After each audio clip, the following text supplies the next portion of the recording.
The 5 Stages of Reading by Madeline Cluse and Kendra Ramirez.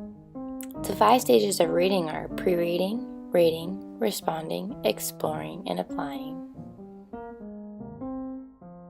The purpose of teaching the 5 stages is to involve students in activities to practice their reading as well as their writing skills. It also teaches students to use these steps as they read independently. It is the process of reading broken up into 5 easy-to-understand stages. This topic is important because it shows students that no matter what they're reading, these 5 steps will help them better understand what it is that they're reading. In this video, we will show an activity for each of the 5 stages of the reading process. Each activity we'll show can easily be done at home.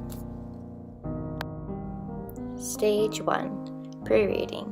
The importance of this stage is to build connections and to make the text easier to understand.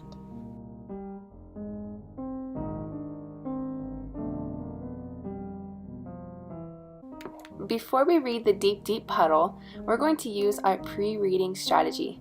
The activity we're going to use today is making predictions. So, can you guys raise your hand and make predictions based on the cover?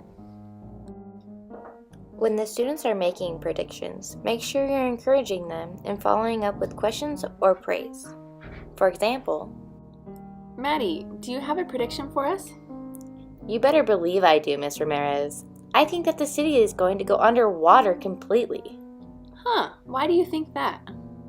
"On the cover, I can't see the skyscrapers anymore, and all the people are underwater." Great job making that prediction. I like it.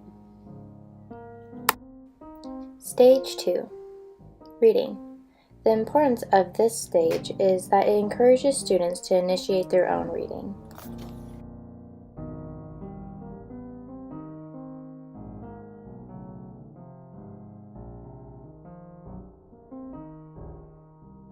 Now that we've moved on from pre-reading, we are going to do some shared reading with partners.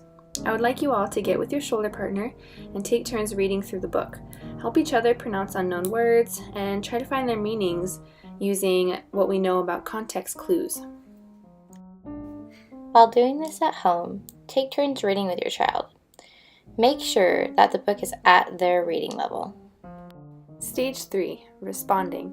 The importance of this stage is that it encourages students to build responsibility in their actions to help them facilitate comprehension.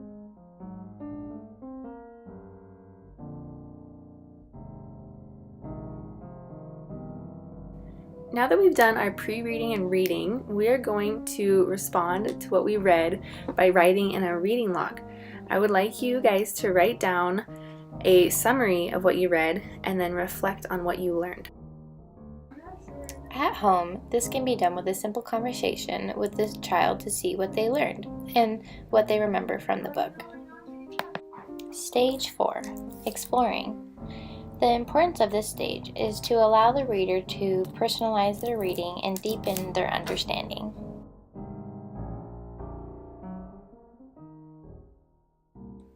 After pre-reading, reading, and responding, the next stage is exploring. Now we are going to make connections with our personal experiences and how they relate to what happened in the book. So I would like you all to individually draw some pictures of how you can relate to events or characters in the book, and then I would like you to share each of your drawings with your table group. At home, this can be done by having a conversation as well.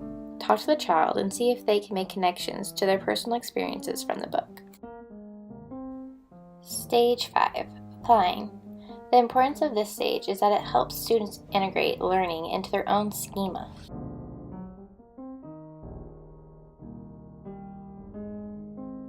Our final stage is applying. We are going to apply what we've learned from this book by finding related books. We are going to go to the library and search for those books that relate to the Deep Puddle. With a partner, you will use your reading logs we wrote down when we were responding to search for those other books. At home, have the child relate the story to something they've already read.